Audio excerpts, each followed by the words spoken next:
성부와 성자와 성령의 이름으로 말씀드립니다. 설 연휴는 잘 보내셨는지요? 아무쪼록 여러분 모두 얼마 남지 않은 겨울을 무탈하게 보내시기를 기원합니다. 행복이란 과연 무엇일까요?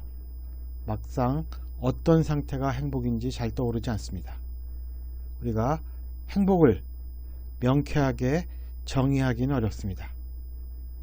그것은 행복이란 개념 자체가 매우 추상적이기 때문입니다. 따라서 우리가 행복의 개념을 이해하려면 구체적인 우리의 현실에서 일어나는 불행의 이유를 따져보고 그 불행의 반대 개념으로서의 행복을 생각해 본다면 그 개념이 좀 더 명쾌해지리라 생각됩니다. 정치가 재미있는 이유 중에 하나는 소위 정치가들이라고 불리는 사람들의 행태 때문일 것입니다. 이들의 모든 행동은 마치 영화 트루먼쇼처럼 대중들을 향해 투명하게 공개됩니다. 1월에 정치 뉴스에 가장 많이 등장했던 인물 중에 한 명은 여당 전직 당대표였던 나경원이었고, 다른 한 명은 바로 현직 야당의 당대표인 이재명입니다. 나경원은 현 정부에서 장관급에 해당하는 저출산 고령사회위원회 부위원장과 환경홍보대사직을 맡고 있었습니다. 그런데 그가 3월에 예정된 여당 당대표 선출을 위한 여론조사에서 지지율 1위를 차지하자 당대표 선출에 나오고 싶은 마음에 갈짓자 행보를 걷기 시작하고 급기야는 그 직에서 해임되고 맙니다. 그리고 차후 여론조사에서 3등으로 밀리자 결국 불출마 선언을 하게 됩니다. 무려 한 달 사이에 모든 것을 잃고 낙동강 오리알 신세로 전락합니다. 나경원은 이번 일로 인해 분명히 불행한 처지에 빠졌다고 말할 수 있습니다. 이재명의 경우 검찰의 수사에 의해 성남시절 시절에 있었던 비리 의혹들이 자세히 밝혀지기 시작해서 1월 한 달 동안에 2차례 검찰에 출석하였습니다. 이러한 추사라면 다른 비리 의혹으로 인해 여러 번 검찰에 불려가서 구속될지도 모르는 처지가 됩니다. 거대 야당의 당대표가 비리로 인해 검찰에 불려다니는 현실, 이거 역시 당으로 보나 개인적으로 보나 불행한 사건이 아닐 수 없습니다. 그렇다면 여야를 대표하는 이 두 정치인이 불행해진 이유는 무엇일까요? 이 두 사람을 불행하게 만든 것은 결국 자신들의 욕망이었습니다. 한 사람은 당대표가 되고 싶어서, 한 사람은 대통령이 되고 싶다는 욕망으로 인해 불행한 처지에 놓이게 된 것입니다. 그러나 욕망이 꼭 나쁜 것이라고 말할 수 없습니다. 욕망하지 않는 삶은 움직이지 않는 삶이자 죽은 삶이기 때문입니다. 욕망으로 인해 개인과 문명이 발전했음을 부인할 수 없습니다. 그런데 중요한 것은 본인이 그 자신이 품고 있는 욕망을 감당할 수 있는 정도가 되느냐는 것입니다. 감당할 욕망이 되면 그것은 능력으로 칭송받지만, 그렇지 못하면 시쳇말로 뻘짓이 됩니다. 따라서 이들이 불행한 이유는 자신들의 능력을 추구하는 욕망을 꿈꾸었기 때문인지도 모릅니다. 이제 우리는 이러한 신뢰를 통해 우리의 불행이 자신의 주제나 능력 이상의 것을 쫓는 욕망에서 기인함을 알 수 있습니다. 우리는 이 두 불행한 정치인을 보면서 어떻게 하면 우리 역시 불행에 빠지지 않는 사람이 될 수 있을까라는 생각을 해보아야만 합니다. 특히 하나님을 믿는 그리스도인의 행복이 어디에 있는지 잘 살펴보아야만 합니다. 오늘 마테오복음에서는 그리스도인의 행복에 대해서 말하고 있습니다. 흔히 진복 8단이라고 불리는 예수님의 산상설교의 한 부분입니다.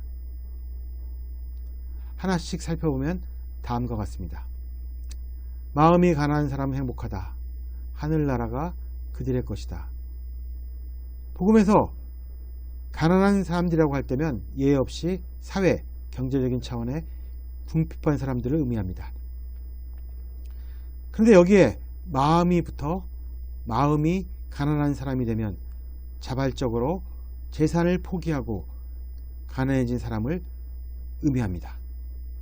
그래서 중세의 영성가 에크하르트는 마음이 가난한 사람이란 아무것에도 의지하지 않고 아무것도 소유하지 않고 아무것도 알지 않은 진공의 상태로 자신을 비워서 하나님이 그곳에 들어와 활동하는 사람이라고 정의합니다.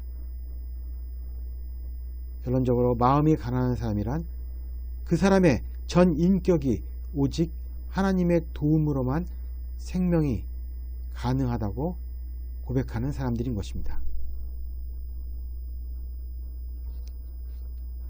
그리고 이들에게는 지금 여기에서의 하늘나라에 대한 약속이 주어지는데, 하늘나라는 공간적인 개념이 아니라 하나님의 뜻이 강력하게 실행되는 상황입니다. 그래서 하나님의 통치가 실현되는 곳이면 어느 장소나 어느 시간이든 우리는 그곳을 하늘나라라고 부를 수 있습니다. 슬퍼하는 사람은 행복하다. 그들은 위로를 받을 것이다.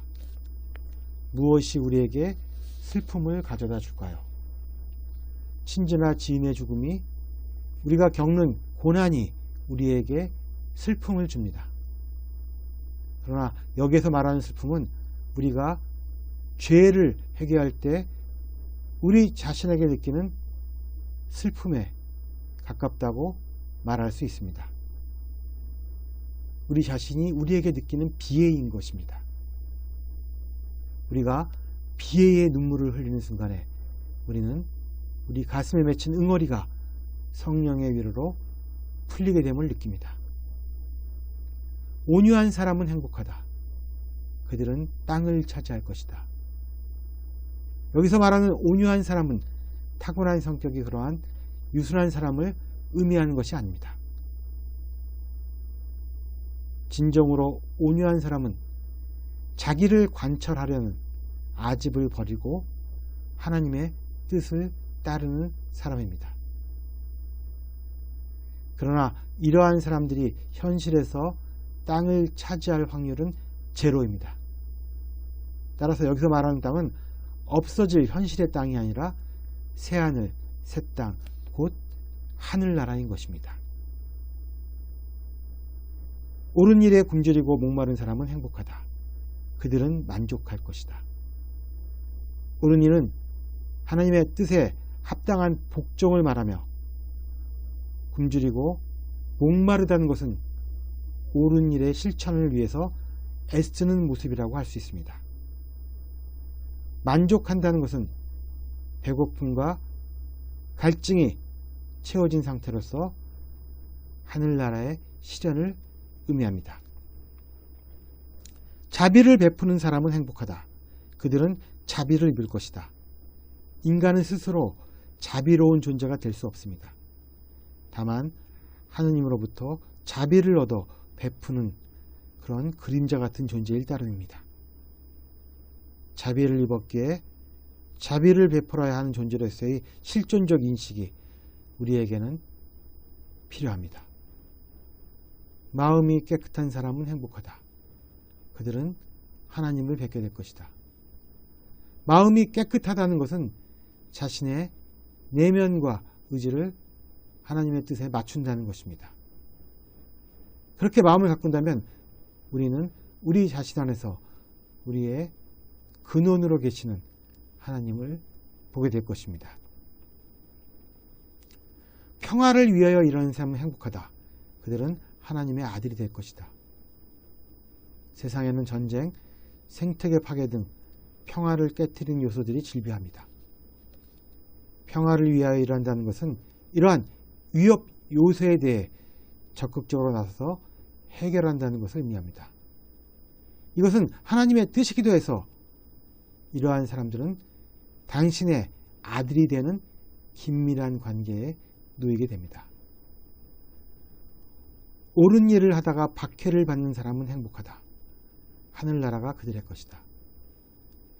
이것은 당시 유대인들과 로마인들로부터 핍박을 받던 그리스도인에 관한 서술로서 이들에게 역시 하늘나라가 주어진다고 예수께서 약속하십니다. 나 때문에 모욕을 당하고 박해를 받으며 터무니없는 말로 온갖 비난을 다 받게 되면 너희는 행복하다. 기뻐하고 즐거워하여라. 너희가 받을 큰 상이 하늘에 마련되어 있다. 옛 예언자들도 너희에 앞서 박해를 받았다. 결국 옳은 삶이란 예수를 따르는 삶입니다. 예수를 따랐기에 올바른 길을 갔기에 박해가 따르는 것입니다. 그래서 예수님은 나 때문에 박해를 당하고 비난을 받는다고 말씀하십니다. 이러한 핍박 속에서도 종말에 도래할 기쁨과 한호, 그리고 우리가 받을 보상을 생각한다면 지금 우리는 행복할 수 있다는 것입니다. 욕망의 최대치를 구현하는 것이 행복이라고 믿고 그 욕망을 쫓다가 결국 불행의 구렁텅이에 빠진 사람들 틈바구니 속에서 오늘 복음이 제시한 행복한 사람이 되기 위한 조건은 매우 이질적이고 비현실적이라는 생각이 듭니다. 그럼에도 불구하고 우리가 그리스도인이라면 이러한 행복을 추구해야 합니다. 그러려면 먼저 우리가 예수님이 제시한 조건에 부합하는 자들인지를 따져봐야 합니다. 예수님은 마음이 가난한 사람, 슬퍼하는 사람, 온유한 사람, 옳은 일에 줄이고 목마른 사람, 자비를 베푸는 사람, 마음이 깨끗한 사람, 평화를 위하여 일하는 사람, 나를 위하여 옳은 일을 위하여 이러다 박해를 받는 사람이 참된 행복을 누릴 수 있다고 말씀하십니다. 이것이 바로 예수께서 말하는 행복해지는 조건입니다. 따라서 우리가 행복해지기 위해서는 먼저 이러한 조건에 맞는 사람들이 되어야 합니다. 만약 우리 자신이 전혀 그렇지 않다면 예수께서 말씀하시는 행복은 우리에게 아무런 의미가 없습니다. 행복은 우리가 이런 사람이 된 다음에 문제인 것입니다. 알렉은 행복론에서 이렇게 말했습니다. 불행해지고 불만스러워지는 것은 어려운 일이 아니다. 사람들이 즐겁게 해주기를 기다리는 왕자처럼 가만히 앉아 있기만 하면 된다. 그러나 행복하게 된다는 것은 언제나 어려운 일이다. 나에게 분명한 것은 행복해지기를 원치 않으면 행복해질 수 없다는 것이다. 그러므로 우선 자기가 행복해지길 원하고 이를 만들어 가야 한다. 우리가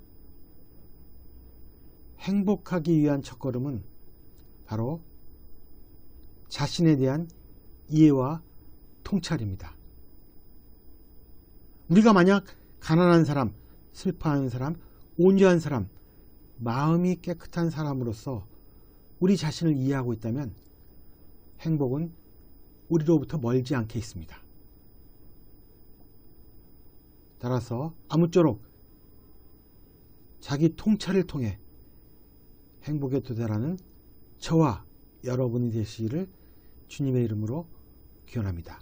성부와 성자와 성령의 이름으로 말씀드렸습니다. 아멘.